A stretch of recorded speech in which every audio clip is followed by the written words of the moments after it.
Good afternoon, everybody. This is management coming because after what has begun to be an inspiring season 5 of Scandal, I felt that it was time that you all heard from me on my thoughts. And I want to tell you first that I'm very pleased with what has been happening with Scandal for season 5. We've actually gone back to old school Scandal with compelling character arcs, a compelling story arc, and really some aha moments that were not reminiscent of Young and the Restless, a la season 4 of Scandal, where the interns that Shonda decided to give a chance at writing completely screwed everything up. Apparently, those interns have been shipped back to their online writing programs, and authentic writers have come back to the show, and now we get vintage Scandal. So that said, I just, I felt compelled. I felt compelled to tell you or to share with you what I know all of us have been thinking. Why the fuck is Jake there? Um, I struggle with this piece because Shonda has done incredible things. She looks amazing. She's lost 100 pounds. She looks 20 years younger. Um, She's apparently got about 40 projects in the works, and ABC seems to be buying them up as soon as she spits them out. I mean, she's doing these great things. Um, but she seems to still be clinging on to Scott Foley, who I personally don't know.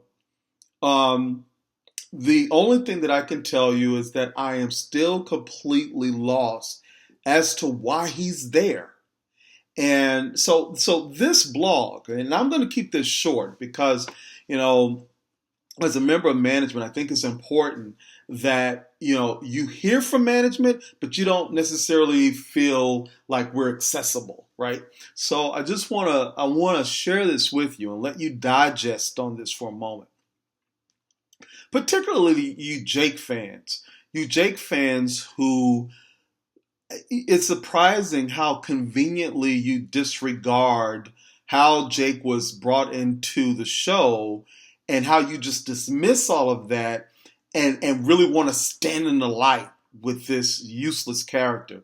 So this blog is really to dissect and analyze the relevance of Scott Ballard. So let's just start from how we were introduced to Scott Ballard, which incidentally, the introduction of Scott Ballard coincided with another storyline that we all can agree was the beginning of a journey to nowhere, which was B613.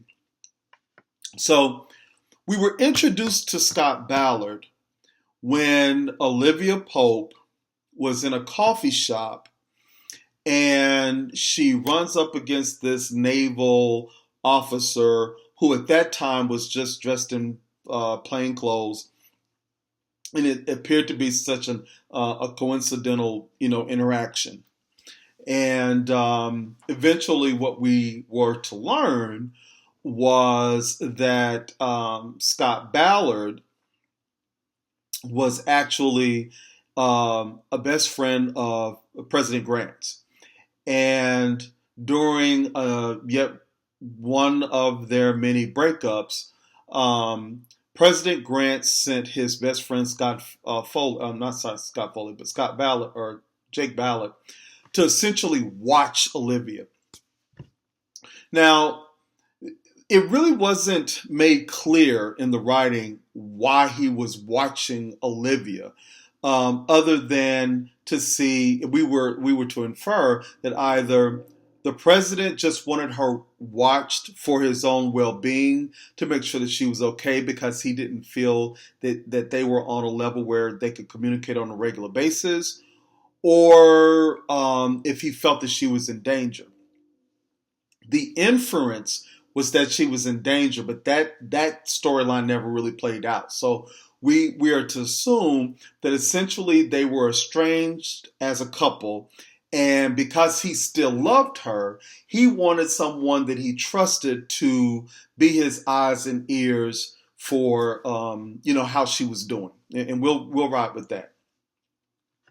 The backstory, though, was that Jake, apparently one of only 2 or 3 people in B613, was hired by Olivia Pope's father.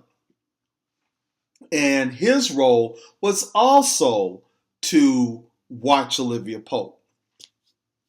And in each of these cases, his role was simply to interact with her in a very what is it called? Platonic role. But in both cases, he failed. He slept with her. Now, her father, Olivia's father, was okay with Jake sleeping with Olivia because it would help essentially permanently estrange the relationship between Jake and Olivia. At least that's what her father thought.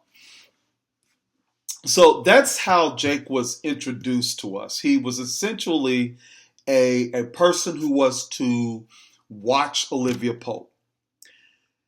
So here's where Jake's role becomes like, okay, we don't understand you. There was a hashtag that came out when Olivia met Jake. The hashtag in season 3 was Jake, good guy or bad guy. And so there came the storyline of everyone trying to figure out, was he a good guy or was he a bad guy? It was very clear, and even Shonda would tell you, that initially he was to be a bad guy. The role was for him to kind of come in, and we can only make assumptions that he was to come in and in some way come out to be an enemy of Olivia Pope, and probably tragically, because he either slept with Olivia or somehow did not uphold his mission through B613, he was supposed to have been killed. But this is where Shonda decided, screw the writers, screw the arc of the story. I like Scott Foley, so we're not going to kill him, and he's going to stay. And those of us who are committed to the show didn't understand this, because we didn't understand how Jake was suddenly good when every indication was that he was not a good guy. In fact, he was a bad guy. And if we were to take that out even further, he was a very bad guy. I mean, he was command. He clearly had killed, the emphasis that he'd killed hundreds of people under the program of B613. But apparently, he's better than Olivia's father. Don't know how. No one really explained that to us. We're just supposed to assume that because he was in love with Olivia, that he's not a murderer like Olivia's father is, even though he was. But the writers decided, under the direction of Shonda Rhimes, that doesn't matter because he's still a good guy, right? So he's turned into this good guy, and he's supposed to be the alternative to Fitz, who was the married guy who couldn't quite find a way to get out of that relationship. The problem is that Fitz is constantly trying to get out of the relationship with Millie. It's Olivia that keeps him with Millie, at least up into season 5, episode 2, where she finally stands in her truth and says, yeah, I'm the president's, concubine or hoe or whatever. So we are found with, here's Jake. Now, the purpose of B613, if we're really going to be honest with it, B613 carried on all throughout season 3 and season 4. If we're really going to be honest about it, it was to give Jake relevance. If not for B613, there would be no reason to have Jake unless Jake was going to be Olivia's man, right?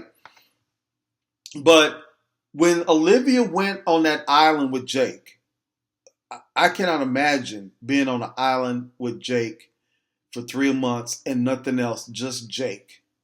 Ugh. But anyway, she's on this island with Jake. Jake doesn't want her to leave that island because he knows he's a side piece.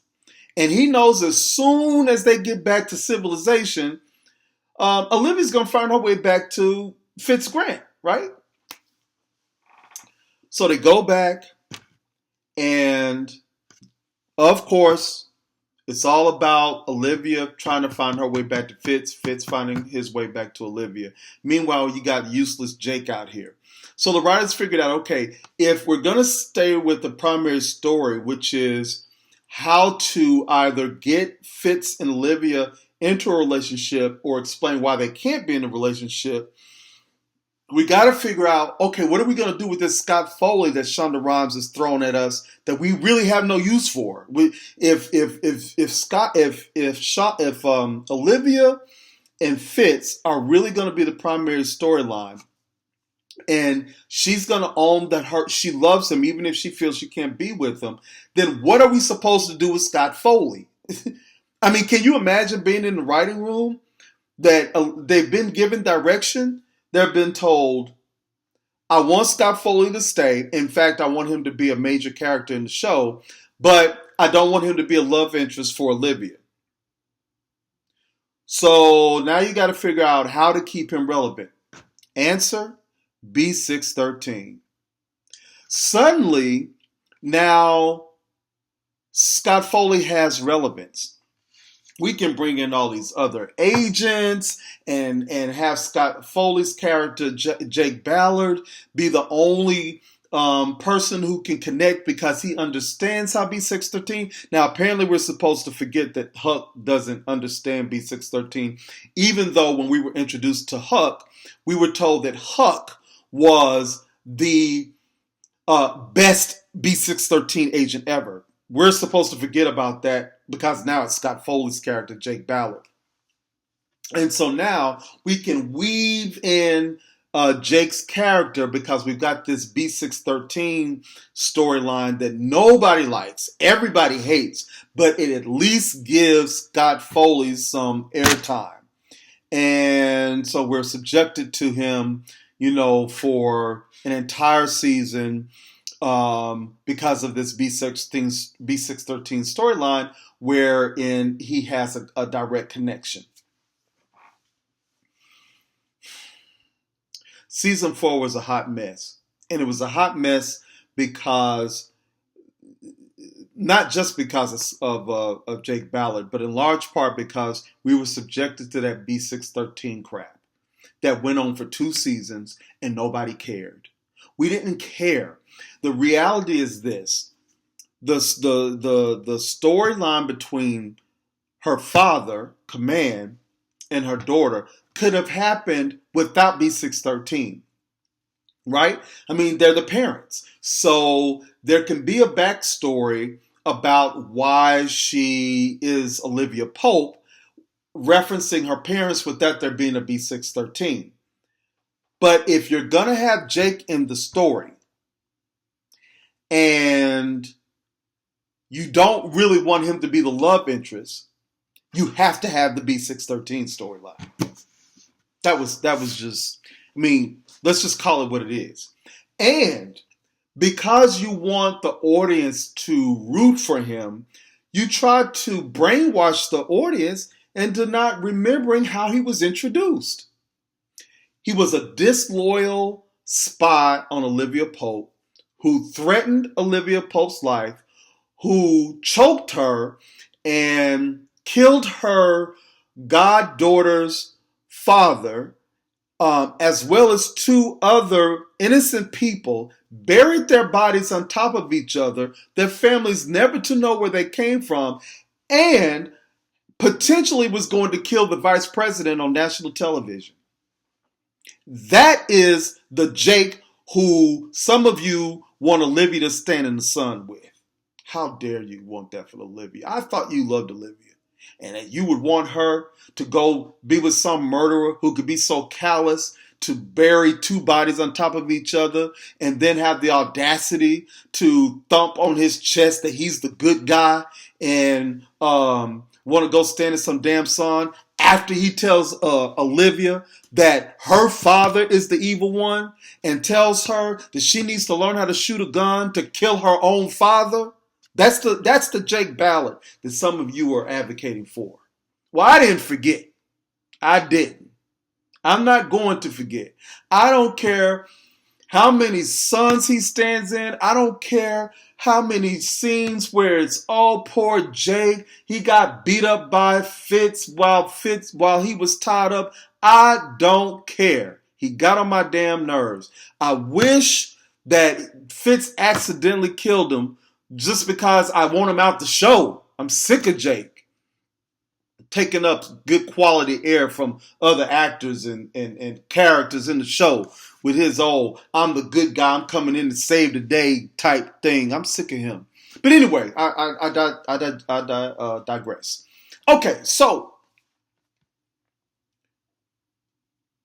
now at the end of season 4, after ratings have gone back to season 1, Shonda fires the interns. Thank you, Shonda, for firing them damn interns. I was so sick of looking at the people who wrote those episodes. I'm like, who the hell is that? They not the original writers? Why are they writing? She giving interns a shot on our show. So she finally said, you know what? Screw that. I'm going to write the final episode of season 4. And what does she do? She puts Fitz and Olivia back together, right? And then she finds a way to get Jake away from Olivia, but still keeps him in the show. By telling, at the end of the show, season 4, saying to, giving Jake this line, I finished my job. I did what I was supposed to do by your father, the bad guy, and the president, the good guy, and I've delivered you home safely. So you have my permission to go and be with the president.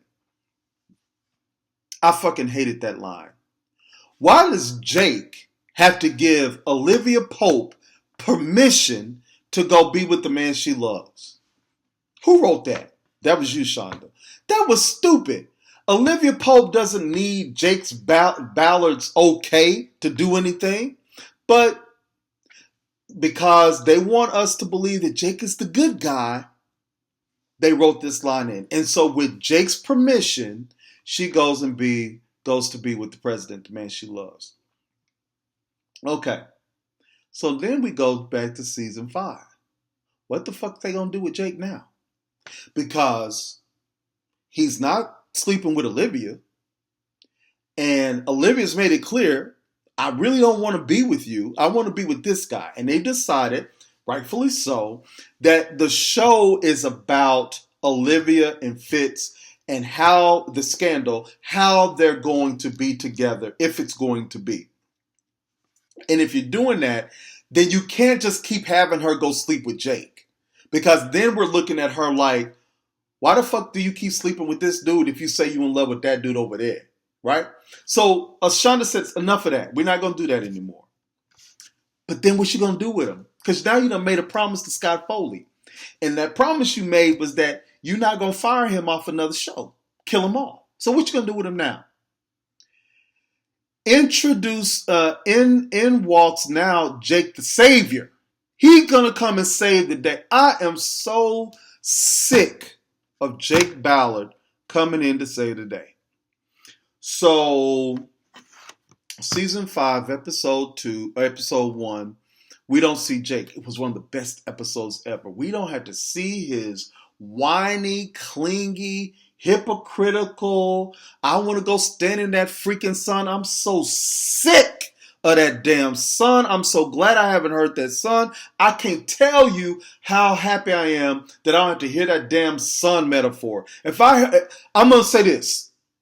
If I had heard that sun metaphor one more time, I would have fucking drove to Shondaland and personally beat the shit out of somebody. I was sick of that damn sun. Anyway, so we don't have to hear about that damn sun. Thank you, Shonda, for not having to expose us to that damn sun. So what do you do with Jake? We go through a whole episode with no Jake. It was just wonderful. But they did it at the sacrifice of Olivia, which made no sense. So Huck. Now we all love Huck, right? I feel one with Huck. I understand his pain. People don't understand what we go through. It's an internal struggle. And people don't understand that. But Huck goes to Olivia and says, I need your help. Huck has been there for Olivia every time. I think about the scene where Olivia, circa season 3, was laying up in her bed. You know, they was calling her a hoe. She's laying up in her bed in the dark. She don't know what to do. And Huck finds Olivia and he gets in the bed with her. That's a friend. That's a friend. He couldn't do anything for Olivia, although he offered to kill a couple of people. And she told him, don't do that because you can't go around killing people, which, I'm a little bit conflicted because sometimes, the people really need to be hurt badly. But again, I digress. But she tells him he can't go around killing people to solve problems, but at least he offered it up to her because that was his friend. Here is Jake. Here is Huck. Huck killed a busload full of people.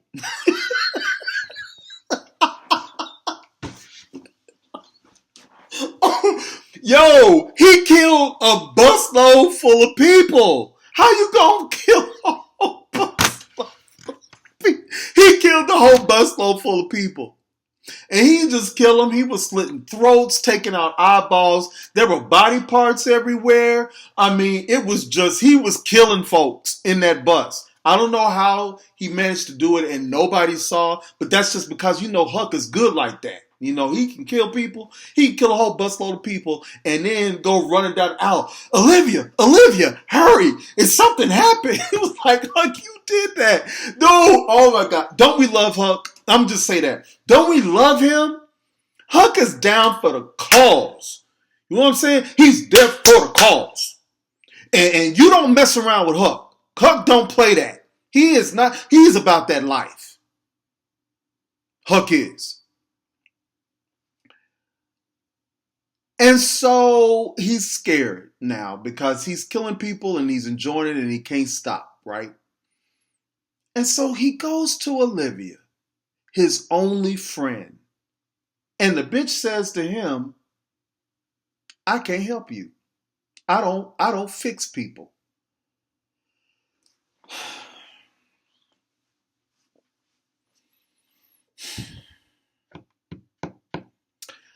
I'm going to tell you something about Olivia Pope. I like Olivia. I do. I like Olivia. I try not to like her, but I do. I understand she's a human, and those of you Olivia fans out there who think I don't like her, I do like Olivia, although I am Team Melly. I like Olivia because she's a strong black woman navigating her way through DC. I love her. But season 4 made me dislike her character a lot, right? And then in that scene, I was like, really, Olivia? Really? we understand you can't literally get in with your toolbox and fix a person. But when a man is coming out to you as a friend and saying, I need help, you mean to tell me you couldn't find no other words to say to him other than, I don't fix people, that's not what I do? And then say some crap about if I could fix people, I'd have a camp in Idaho somewhere. But we now know why that line was written. Don't we? You know where I'm going, right? So Olivia, who has always been ride or die for Huck. She was ride or die season 1. She was ride or die season 2. She was ride or die season 3. Remember, it was Olivia that went into that room when Huck was doing 752, 752, 752. It was Olivia who got him out of that. But in this scene, Olivia's telling him, can't help you. And we're trying to figure out, damn, Olivia, why are you being so cold-blooded? We now know. Enter Jake freaking Ballard. Oh, I am so sick of Jake Ballard. So Olivia says, I can't help you. So who does Huck go to? Jake. Jake is now the fixer of people. Post B613.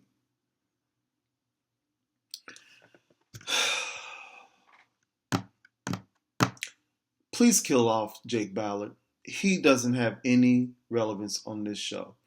So Huck goes to Jake. So he gets his little 5-second cameo in the show. We thought we was really going to be done with Jake Ballard, but oh no, he's still there. Then we go to season 2, episode 2. So Sally, who we love with all of our hearts, has outed Olivia Pope. And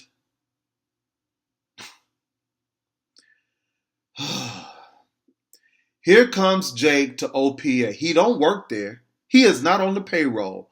But here comes Jake to OPA where Quinn is working. Now, I'm going to tell you something. Some of you people be bad-mouthing Quinn, and you better not let me find you out in the street, because I'm going to tell you right now, Quinn is about that life. And if you don't like Quinn, we ain't cool. We are not cool.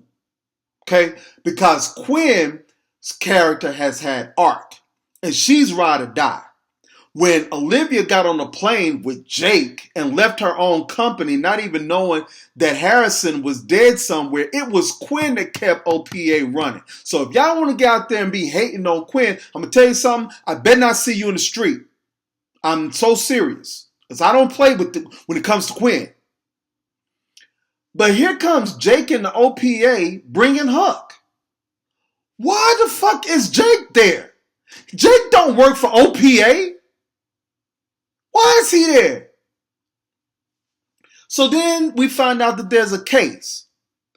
I'm getting ready to end this blog because my blood pressure is going up. There's a case. And find out that Olivia, who we are now like, okay, this is Olivia we can get with. Instead of running off into some damn island, she decides to go to work. That's a woman we can get with, right? Wasn't we proud of her? Wasn't we proud that instead of her go crawling up into Jake's bed or hopping on some damn plane, that she went over to Quinn's house, put on Quinn's clothes. And by the way, did you all see when she went to Quinn's house and she was looking for some clothes? And she was like, oh, this is polyester. What the fuck material is this? Ugh. Olivia was like, what have I have literally come down to rock bottom. I don't wear shit like this and live at Quinn's house, which actually goes a lot to, how she pays her employees, because Quinn shouldn't have, bad material, but Olivia couldn't find nothing. I'm sorry. If you look back at that scene, Olivia she was like going through the clothes. She was like, what the I guess I wear this shit. It was bad. It was bad. But she goes to work. So she goes to work on this case. No one really understands this case. This case really, basically, the guy killed his father. He's on the run. The father, I'm sure the analogy was the way the father treated Gavin was the way that her father treated her. Because, all of the cases are subtexts to Olivia's own life. So, whatever. But here comes Jake. Normally that would have been Huck. But Shonda told the writers that this was Scott Foley's day in the sun, so we were subjected to Jake. Here comes freaking Jake to save the day. I'm so...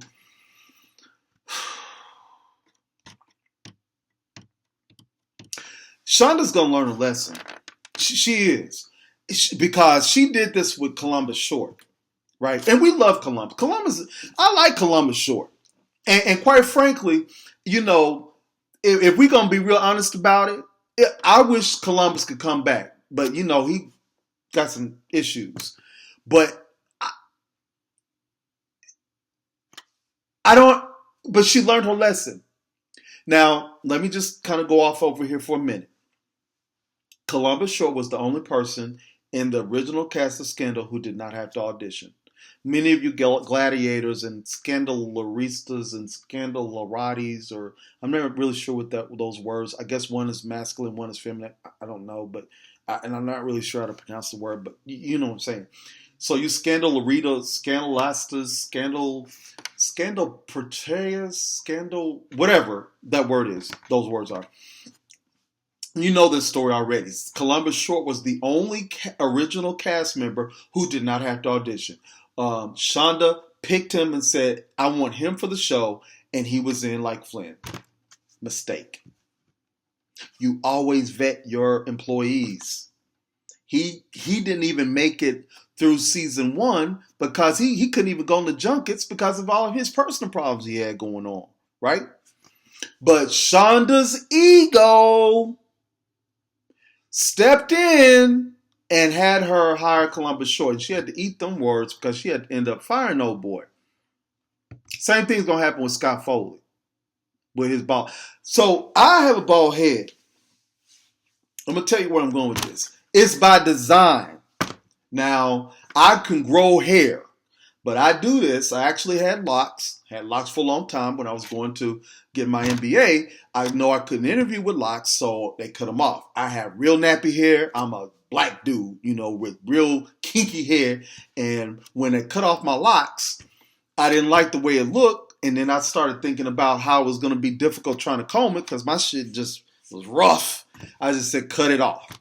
But once a year, I let my hair grow back.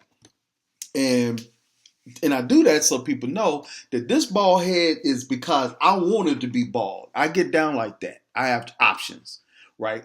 Scott Foley got that big bald head, that big bald spot in the middle of his head and whatnot.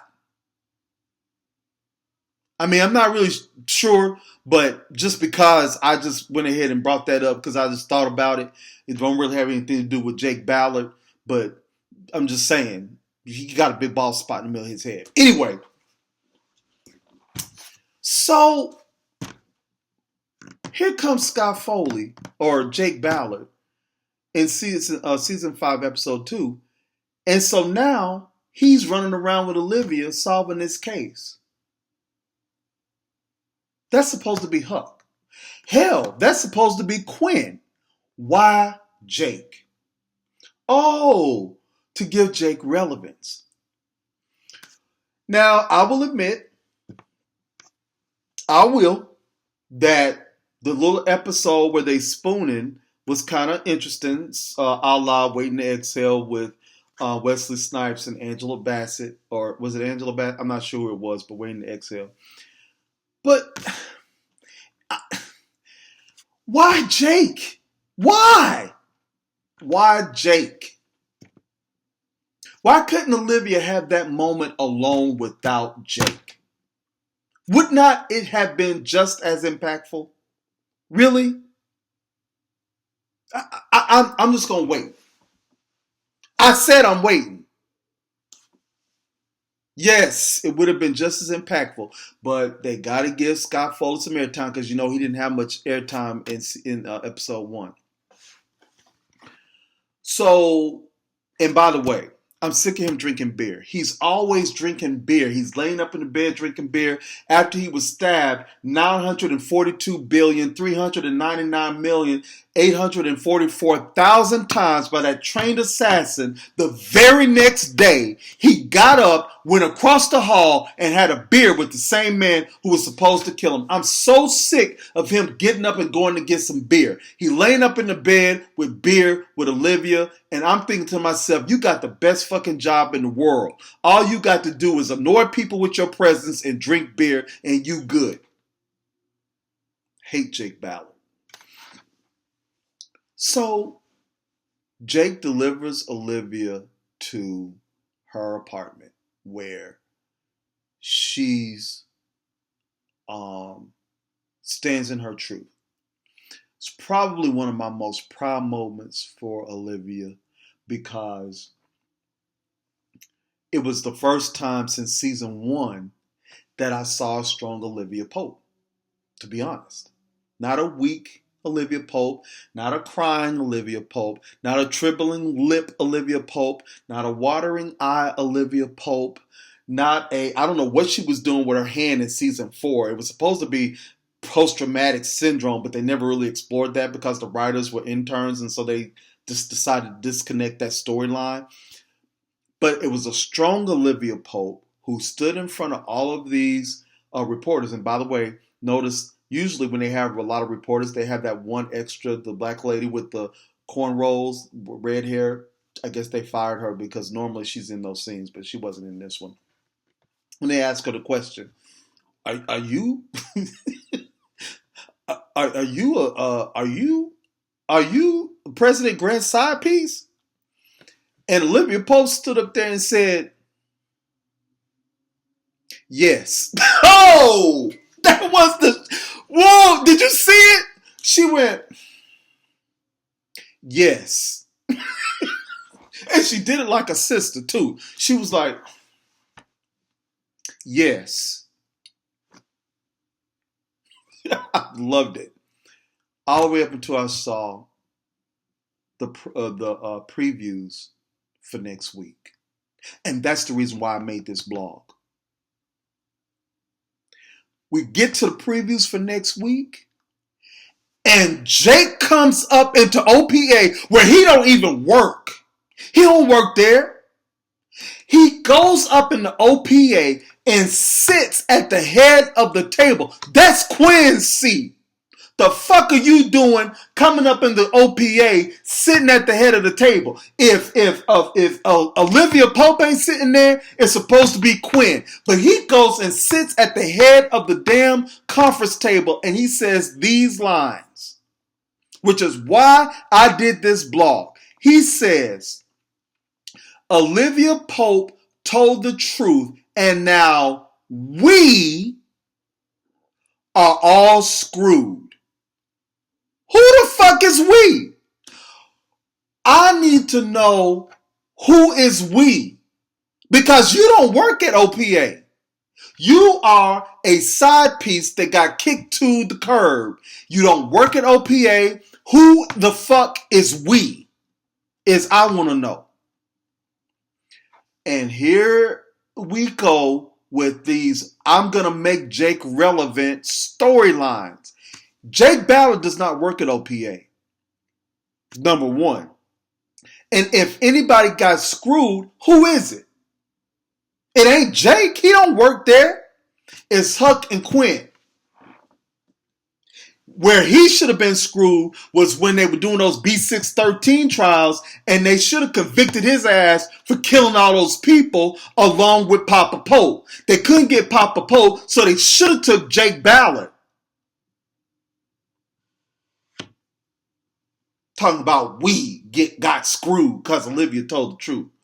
So I'm gonna go take my blood pressure pills because I'm I'm just over this Jake Ballard thing, and I don't understand. I'm confused. If a character does not contribute to the overall arc of the storyline, write his ass off. If you want to keep your promise to Scott Foley and not kill him, Shonda, then freaking send him to that same place that Steven went to in season 1. Send him over there. But don't keep inserting him into the storylines as a main character nonetheless, just because you're trying to keep a promise. His character has no purpose. None. The only purpose he's filling is a promise that Shonda Rhimes made to Scott Foley, which is in complete contradiction to the arc of the show. Scott Foley's character has no relevance. And for all of you Scott Foley fans who apparently are advocates of domestic abuse and murderers and all the things, and hypocrites, all the things that Jake Ballard stand for, shame on you. Shame on you. You know good and damn well that he's a hypocrite, he's a murderer, and if you advocate staying with somebody who physically abuses you, then really we should be having a different conversation about self-love and repairing the wounds of your past so that you understand that you deserve more than being loved by somebody who threatens your life and puts their hands on your neck. Now, this has been 40 minutes. I'm ending this. I've said what I had to say. I need to go do my homework. I need to get ready for work Monday. So I'm going to go ahead and do what I got to do. But I need you guys to know I'm not feeling Jake Ballard. I'm not. And if you really, really analyze this storyline, you will agree with me that he don't have no point in this show. I've said what I had to say. Management has spoken. I want you to know I have nothing but love for all of you, except if you love Jake. And I wish you the very best. I will see you later. I got to go do what management does, manage. And I'll see you Thursday. So take it easy. All right?